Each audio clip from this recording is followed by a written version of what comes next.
do you think that from your past life and like you understanding more about yourself, do you feel like there's a reason why you've come into this lifetime with the ability to be able to connect to the angelic world?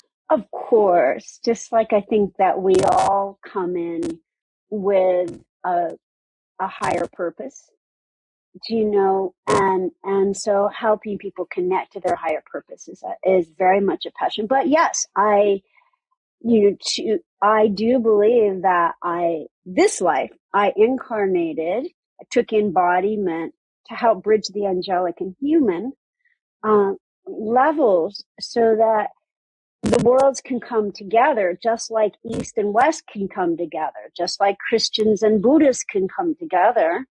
Angels and humans angels do. We all have guardian angels. We all have those amazing stories of like, oh my gosh, I'd have died in that car accident. Yet, at the last minute, the car was moved aside by an unseen hand. Well, I posit that unseen hand came through winged brethren. And so, yes, I believe that I incarnated to help bridge the angelic and human and to help people really know how deeply they are loved. And do you feel like that's a passion and that's a mission that you are currently achieving? What a great question. You have the best questions, Lalita. I'm curious. I'm always curious. I'm like, what's this? And what's this? And what's this? Some people are like, just stop, just leave it. No, you could ask me anything.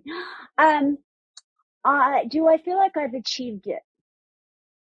Well, let me ask Spirit. I believe I have achieved it to a certain level. I've been very willing, sometimes not willing, but very willing to do that in a very inner way. Now, I've pretty much lived in meditation and workshops and working with clients. I haven't done anything to take it out into it's all been word of mouth, etc. People are like, you kind of like make people have to look for you, which is not intentional. It's just been more that hasn't been my focus. And then they pretty much, God, angels, whatever you want to call it, pretty much kicked my butt and was like, okay, time to go serve in a greater way. And I kind of said no. And I'm afraid I don't want to. What they will call me crazy, they will. And then they made me an offer I couldn't refuse, which is I was dying. I had cancer. I had very aggressive cancer. This was 10 years ago. And so, an adult. And I knew why I created it. So my doctor called me very early in the morning. And it's not like I wasn't doing anything. And by that time, I'd done at least 250 workshops to the public. But again, I didn't market. You had to know me or know someone who knew me or whatever, So yeah, I've been, and but I was kind of hiding. I was married to a man who had a big standing in the spiritual community. And I was pretty much just supporting his work. He was the practitioner for my guru, my spiritual teacher at the time, and many other thought leaders. So it was like, oh, I'll support him. Why do you think you did that? At that point in time, why do you feel like you were in the shadows? You weren't ready to be seen. What was the avoidance of that? Partly, I was involved in a very patriarchal organization. And no, not casting any dispersions. It's a beautiful organization, but love, the Indian gurus, it's mostly men, and it's very much. It's mostly men, and I have an issue with that because I'm like, come on, women, where are you? Right. And there are a few female. There's, Amma. There's It's changing. It is changing. Slowly. I had Sadhvi Saraswati, do you know her?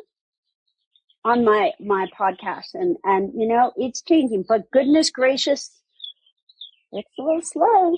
And so probably my Indian roots and just whatever, I didn't think that I should be the one up front. and kind of others agreed with me in terms of like, my husband was, it's like, well, he could go sit on the stage, but I couldn't, partly because I was a woman and partly because I hadn't been out there. I've been quietly working with people for decades, but quietly. Mm.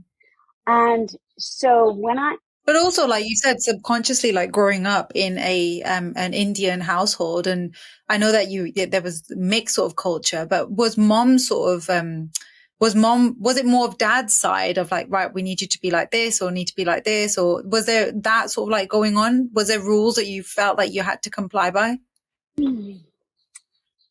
my parents divorced when I was very young, 4, Hmm. which is when I started hearing the angels. I was gonna say that's the same time you started having these messages. Mm-hmm. So I still saw my dad, but it was more this glass ceiling that was put on me, or I put on myself, because ultimately we create, promote, and allow everything. So that was more as an adult being very involved in this spiritual community, where again the leaders were the men and the spiritual teacher was the teacher, and if you were not him, you were a follower. And again, I don't mean to cast aspersions, that's just how it was. No, I understand it. And so, but I did do these events. I would go and sit on the stage next to my husband, but I really would mostly support him. I would produce all the events. I was managing the business. I was taking care of the kids. I was working with clients, but I was kind of in his shadow. I wasn't really doing my work, the work that I had to do. I think a lot of women would relate to that. There's a lot of women that even now would relate to what you've just shared, the story of like essentially you being the backbone, and doing everything, making sure everything's all working in the way that it is, but no one really seeing that that's what you're doing. 100%. And it's kind of my personality. I love to serve. But then, when my doctor called me and told me that I had cancer, I knew, well, my first response was, oh no. My second response was, I know exactly why I have created this. So I said to him, I just need a little bit of time to cure this, to heal this.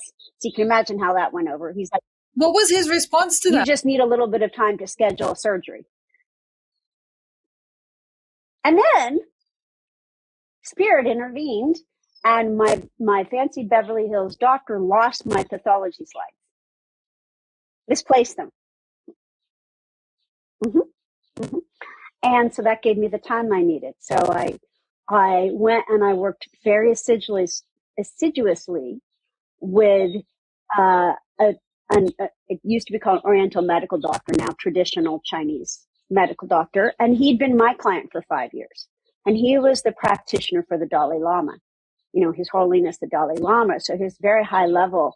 And he knew my work very well because I'd been working with him for 5 years. This was the first time I went to him as a doctor. And he basically said, not on my watch. You're not dying on my watch. And so he laid me down on this bamboo mat and started piercing my skin with acupuncture needles. And he said, what would it take for you to completely fulfill your spiritual calling of bridging the angelic and the human completely? And all of a sudden, everything turned into light. I couldn't see, all I could see were his hazel eyes. Everything else was light. It felt like about 1 million angels entered the room. My body literally lifted up and off the mat, up and down, in purifying movements, kriyas.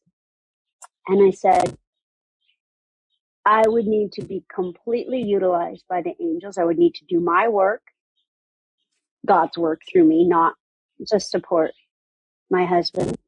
I would need to write books. And he said, will you? And I said, yes. And that's when everything changed. I started working closely with him. I didn't do any allopathic intervention. but I gave myself permission to really do my work, to really come forward. And it's been a process, but But even what you just said there, something really powerful. I gave myself permission. That's huge. I gave myself permission to finally set myself free and step into my power. That's essentially what you started to do. And when you did that, it's almost like I can write books. I can show up. I can help people. I can be someone sat on stage. I can also show up in this way. Whereas before it was very much like, oh, I'm not able, not that you're not able to, but did you ever think that you could do that? I did. I thought I could do that. I knew I couldn't do that in the current environment in which I was in.